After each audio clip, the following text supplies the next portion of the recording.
Toutes et bonjour à tous, bienvenue dans une nouvelle vidéo. Nous sommes aujourd'hui le 10 avril et il est 1h15, l'heure à laquelle, donc du matin, l'heure à laquelle je fais cette vidéo. Cet article que je vais vous lire date de 2017, mais c'est pour vous montrer à quel point les conflits, les mises en justice, les mises en examen n'ont que peu d'importance en réalité quand il s'agit de l'élite. Une personne d'un quartier populaire ou d'une ville traditionnelle, on va dire, qui serait mise en examen n'aurait pas de place au sein de grandes entreprises. Là, quand c'est l'élite, la crème de la crème, il n'y a aucun souci. Donc avant de lire cet article, je vous invite à vous abonner à ma chaîne et à cliquer sur l'icône en forme de cloche si ce n'est pas déjà fait. Donc on va lire l'article. Je crois qu'il n'est pas très très long. Donc c'était 2017, hein. Mise en examen dans l'affaire du Mediator, mais nommé au comité d'éthique de l'Académie de médecine.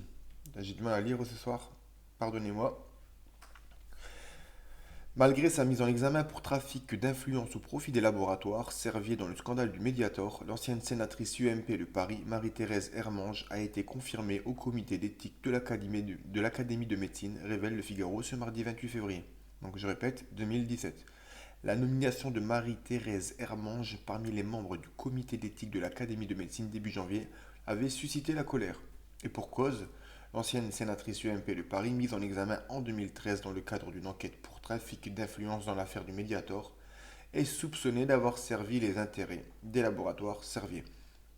Je vous mettrai dans la description, si j'y pense, une vidéo que j'avais faite il y a un an peut-être, sur le ghostwriting. Le ghostwriting, c'est l'écriture fantôme, qui vous montre comment les entreprises pharmaceutiques peuvent inonder le marché, inonder les publications médicales de fausses expertises pour permettre justement que toutes ces fausses expertises vantant le mérite de la molécule finissent par prendre le dessus sur toutes les autres et à créer, comment je peux dire ça, vraiment une sympathie envers cette molécule et même plus une sympathie, une recommandation, voire une obligation.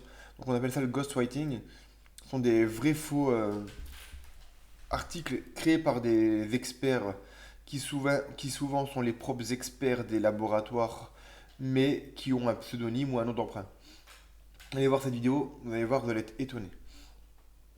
Alors, dans l'affaire du mineur, alors où en étais-je? Selon les informations du Figaro ce mardi 28 février, l'intéressé a pourtant été maintenu dans ses fonctions par le dit comité d'éthique lors d'une réunion qui s'est tenue le 7 février.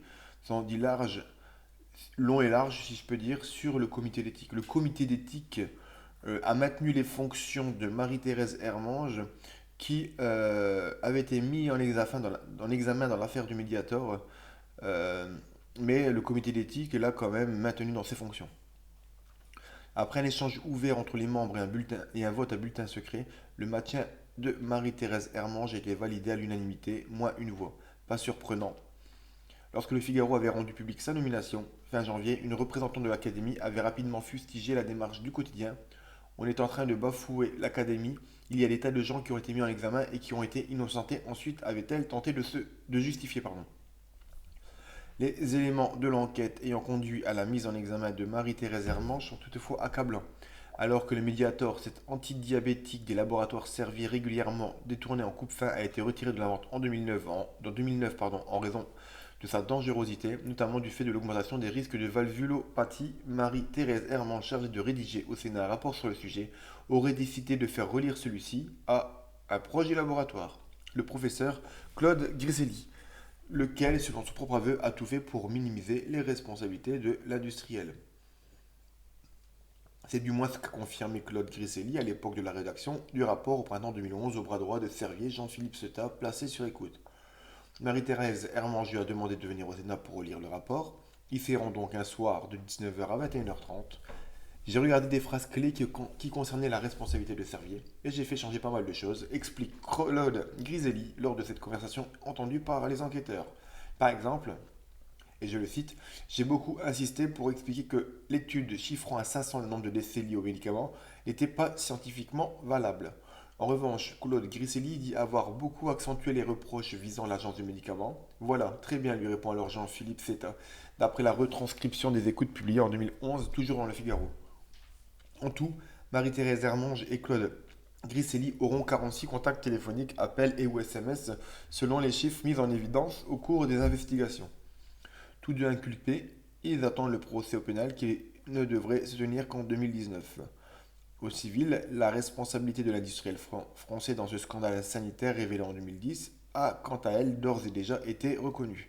Saisi par deux victimes, le tribunal de grande instance de Nanterre a de fait jugé en octobre 2015 que lorsque le Mediator a été prescrit à ces dernières en 2003 et en 2006, l'état des connaissances scientifiques ne permettait pas d'ignorer les risques d'hypertension artérielle pulmonaire et de valvulopathie. Donc voilà un peu pour vous montrer le comité d'éthique. Quand on dit les grands ou les membres du comité d'éthique, n'ont aucune éthique, hein. La bioéthique aussi, c'est tenu par les sages ou les grands, je sais plus comment ils appellent ça, c'est une honte.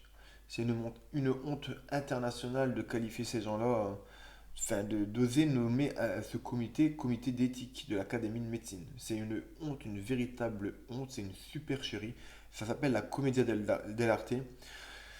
Et je sais pas ce que vous en pensez, mais ça fait peur. Et quand on voit qui est en train d'arriver, on se demande qui sont ces gens, ces pseudo-médecins qui sont à la charge de donner des informations pour prendre les bonnes décisions dans cette crise sanitaire.